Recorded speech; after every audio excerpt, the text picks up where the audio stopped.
15/8/24 வெள்ளி தூய கன்னி மரியாவின் விண்ணேற்பு பெருவிழா திருப்பலி. முதல் வாசகம். பெண் ஒருவர் காணப்பட்டார். அவர் கதிரவனை ஆடையாக அணிந்திருந்தார். நிலா அவருடைய காலடியில் இருந்தது. திருத்தூதர் யோவான் எழுதிய திருவெளிப்பாட்டு நூலிலிருந்து வாசகம். அதிகாரம் 11, இறைவசனங்கள் 19, அதிகாரம் 12, இறைவசனங்கள் 1 முதல் 6, 10. விண்ணகத்தில் கடவுளின் கோவில் திறக்கப்பட்டது. அந்த கோவிலில் உடன்படிக்கை பேழை காணப்பட்டது.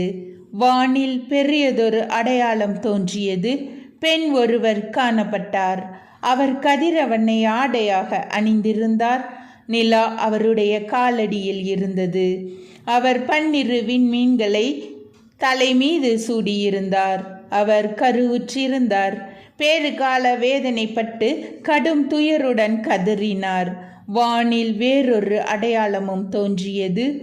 இதோ, நெருப்புமயமான பெரிய அரக்கப்பாம்பு ஒன்று காணப்பட்டது.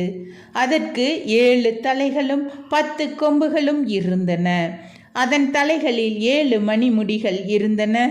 அது தன் வாளால் விண்மீன்களின் 1/3 பகுதியை நிலத்தின் மீது இழுத்து போட்டது.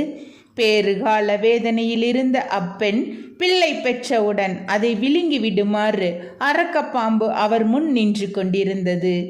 எல்லா நாடுகளையும் இரும்புக்கோல் கொண்டு நடத்தவிருந்த ஒரு ஆண் குழந்தையை அவர் பெற்றெடுத்தார்.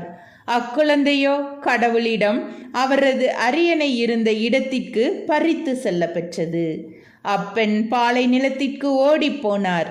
அங்கு 1260 நாள் அவரை பேணுமாறு கடவுள் அவருக்கென ஒரு இடத்தை ஏற்பாடு செய்திருந்தார்.